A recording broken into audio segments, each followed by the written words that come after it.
मियां नवाज शरीफ 2018 के इलेक्शन के बाद खामोश होकर बैठ गए थे। 11 सितंबर 2018 को बेगम कुलसूम नवाज का इंतकाल हो गया। मियां साहब 3 दिन के लिए पैरोल पर रहा हुए। मौलाना फजलुर रहमान ताज़ियत के लिए जाती उम्रा गए। मुलाकात के दौरान मौलाना ने मियां साहब को मशवरा दिया, आप जेल में हैं लेकिन आपकी पार्टी बाहर है, आप अपने लोगों को मुतहर्रिक करें और इमरान खान की हुकूमत के खिलाफ कोई तगड़ी तहरीक शुरू करें, वरना इमरान खान आपको सियासी कब्र में धकेल देगा। मौलाना ने अपने दलाइल के आखिर में कश्मीरियों से मुतालिक ये लतीफ़ा भी सुना दिया। महाराजा प्रताप सिंह ने कश्मीरियों की फौज बनाई थी, इसने अपने सिपाहियों को राइफलें भी दी और ट्रेनिंग भी, लेकिन जब लड़ाई का वक्त आया तो महाराजा ने देखा सिपाही अपनी राइफलें धूप में रखकर खुद साइड पर बैठे हैं।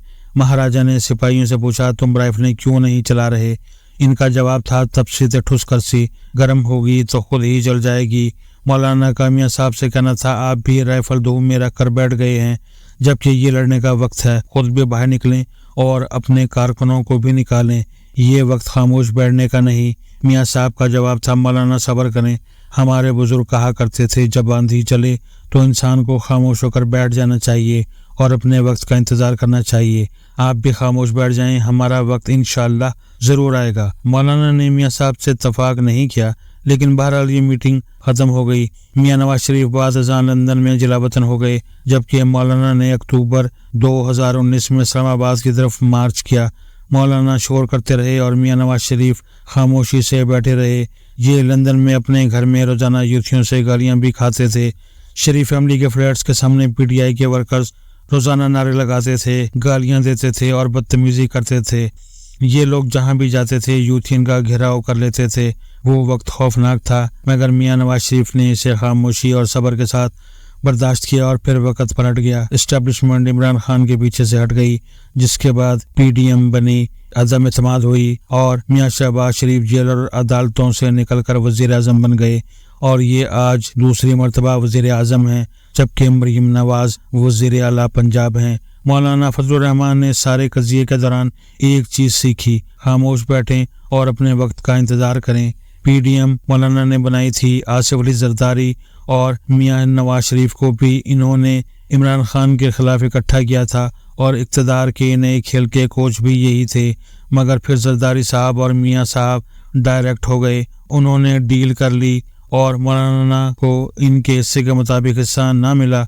मौलाना को तवक्को थी इस्टेब्लिशमेंट के पी इनके हवाले कर देगी, निगरान दौर में इन्हें के पी मिला भी। मौलाना के समझी हाजी गुलाम अली गवर्नर बना दिए गए और निगरान हुकूमत की अहम तरीन वजारतें JUI को दे दी गई, लेकिन मौलाना इस फेवर को इलेक्शन में तब्दील न कर सके। मौलाना सदर भी बनना चाहते थे। पीपल्स पार्टी और नून लीग की क़यादत बातों बातों में इन्हें सदारत का इशारा भी देती रहती थी। मौलाना ये भी चाहते थे दोनों पार्टियां JUI के साथ सीट एडजस्टमेंट कर लें ताकि इनके अरकान भी असम्बलियों में पहुंच सकें, और मौलाना आखिर में इलेक्शन भी मुलतवी कराना चाहते थे, मगर दोनों बड़ी जमातें मौलाना की इन ख्वाहिशात के साथ खेलती रहीं, लेकिन इनकी ये ख्वाहिशात पूरी नहीं की। दोनों जमातों ने इलेक्शन से कबल मौलाना से राब्ते मुनक़ते कर दिए और अमलन अकेले हो गए।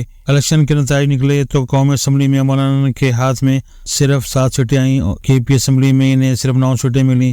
ताहम बलूचिस्तान असम्बली में इनकी 14 सीटें थीं।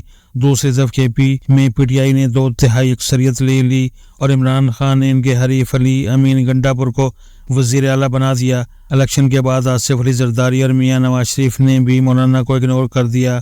चुनाचे मौलाना सियासी लिहाज से शदीद जख्मी हो गए और इनके पास मियां नवाज शरीफ की तरह खामोश बैठने और वक्त के इंतजार के सिवा कोई चारा न रहा। लिहाजा मौलाना ने भी अपनी राइफल धूप में रख दी। ये भी बर्दाश्त और सब्र करने लगे और फिर इसका नतीजा निकल आया। मौलाना का घर एक बार फिर आबाद हो गया और PTI की क़यादत भी इनके घर का तवाफ करने लगी और नून लीग और पीपल्स पार्टी भी। यूं मौलाना पूरे सिस्टम के लिए नागुज़ीर हो गए। मौलाना ने इस वक्त को मुकम्मल इस्तेमाल किया। ये जरदारी साहब को भी खींच कर अपने दरवाजे पर लेकर आए, वजीर आजम शहबाज शरीफ को भी और इस्टेब्लिशमेंट को भी, जबकि PTI ने तो मौलाना के घर को अपना मुस्तकिल ठिकाना बना लिया था। बिलावल भुट्टो ने मौलाना से 18 मुलाकातें की। वो मियां नवाज शरीफ जो मौलाना का फ़ोन नहीं सुनते थे, वो इन्हें अपने घर खाने की दावत देने पर मजबूर हो गए। ستمبر میں ایک ایسا وقت بھی آیا جب وزیر اعظم نے مولانا کے گھر آنے کی خواہش ظاہر کی اور مولانا نے انکار کر دیا۔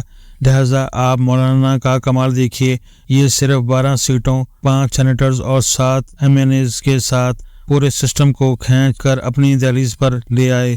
یہ ترامیم کو بھی 20 اکتوبر تک کھینچ لائے اور سب سے باقاعدہ ناک سے لکیریں نکلوائیں اور آخر میں سب کو اپنی تعریف پر بھی مجبور کر دیا۔ آج اسٹیبلشمنٹ بھی ان کی ممنون ہے، عمران خان بھی جیل میں ان کی تعریف کر رہے ہیں، PTI کی قیادت بھی مولانا زندہ باد کے نعرے لگا رہی ہے۔ بلاول بھٹو نے بھی قومی اسمبلی کے فلور پر کھڑے ہو کر ان کی تعریف کی۔ میاں نواز شریف نے بھی بار بار مولانا کا شکریہ ادا کیا۔ وزیر اعظم اور صدر بھی ان کے ممنون ہیں اور ان سب کے ساتھ ملک بھر کے علماء کرام بھی مولانا کا ماتھا چوم رہے ہیں۔ یہ انہیں پاکستان میں اسلام کا محسن قرار دے رہے ہیں۔ لہٰذا پھر کامیاب کون ہوا اور سیاستدان پھر کون ہوا، مولانا یا پھر باقی تمام سیاسی لیڈرز؟ میں دل سے سمجھتا ہوں مولانا فضل الرحمان پاکستانی سیاست کی ایک بہت بڑی کیس اسٹڈی ہیں۔ ان کا باقاعدہ مطالعہ بھی ہونا چاہیے اور ان پر PhD بھی۔ آپ مولانا کا کمال دیکھیں، ریاست نے ان کے آدھے ارکان قابو کر لیے تھے۔ بلاول بھٹو اور اعظم نذیر تارڑ انہیں بار بار بتا رہے تھے حکومت نے ہر صورت ترمیم کرنی ہے۔ ریاست کے پاس آپ اور PTI کے لوگ موجود ہیں، آپ کے ارکان آپ سے الگ ہو کر بھی ووٹ دے دیں گے اور اس سے آپ کی پارٹی ٹوٹ جائے گی، لیکن مولانا اس کے باوجود پیچھے نہیں ہٹے اور حکومت کو ان کی پارٹی توڑنے کی جرت بھی نہیں ہوئی۔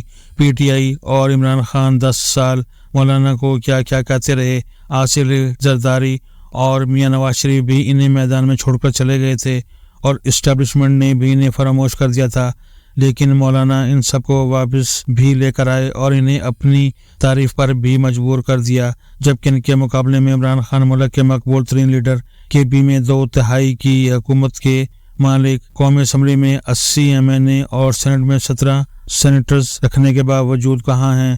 یہ ان کی بیگم، 2 بہنیں اور بھانجا جیل میں ہیں اور پارٹی کے اندر 4 گروپ بن چکے ہیں۔ شاہ محمود قریشی کی قیادت میں فارورڈ بلاک بھی تیار ہے۔ پرویز الہی پارٹی چھوڑ کر لاہور میں بیٹھ گئے ہیں۔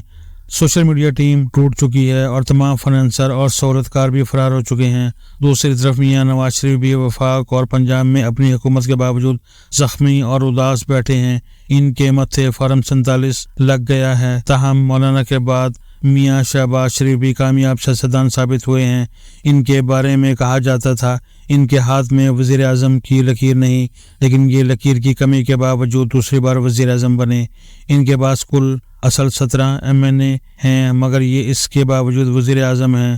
یہ ملک اور شریف فیملی کے پہلے ایسے وزیر اعظم بھی ثابت ہوں گے جو 5 سال پورے کرے گا۔ لہٰذا پھر کامیاب کون ہوا، مولانا اور شہباز شریف یا پھر قیادی نمبر 804؟ عمران خان کے پاس اب بھی 2 آپشن تھے، یہ نواز شریف اور مولانا کی طرح اپنی رائفل دو میں رکھ کر خاموش بیٹھ جاتے اور اپنے وقت کا انتظار کرتے۔ آپ یقین کریں ان کا وقت بہت جلدی آ جانا تھا۔ اور دوسرا، یہ ذوالفقار علی بھٹو کی طرح شور کر کے اپنی سزا اور مسائل میں اضافہ کر لیتے۔ عمران خان بدقسمتی سے دوسرے راستے پر نکل گئے ہیں اور یہ آج اکیلے ہو چکے ہیں۔ سیاست اسپورٹس کی طرح ہوتی ہے، ان دونوں کا مقصد جیتنا ہوتا ہے۔ آپ نے اگر اقتدار میں نہیں آنا تو پھر سیاست کی کیا ضرورت ہے؟ آپ خدمت خلق کریں اور ثواب اور عزت کمائیں۔ آپ نے اگر 80 MNA اور سب سے زیادہ ووٹ لے کر بھی جیل میں ہی بیٹھنا ہے اور اپنی خواتین کو بھی بٹھانا ہے تو پھر سیاست پر لعنت بھیجیں، اس کا پھر آپ کو کیا فائدہ ہوا؟ لہٰذا عمران خان کو اب سیاست مولانا سے سیکھنی چاہیے، بلکہ نہیں رکیے۔ آصف علی زرداری اور میاں نواز شریف کو بھی آپ مولانا کو اپنا استاد مان لینا چاہیے، کیونکہ ملک میں اب سیاستدان صرف ایک ہے اور اس کا نام ہے مولانا فضل الرحمان۔ یہ حقیقتاً سب پر بھاری ہیں اور سب کو اب ان کے ہاتھ پر بیعت کر لینی چاہیے۔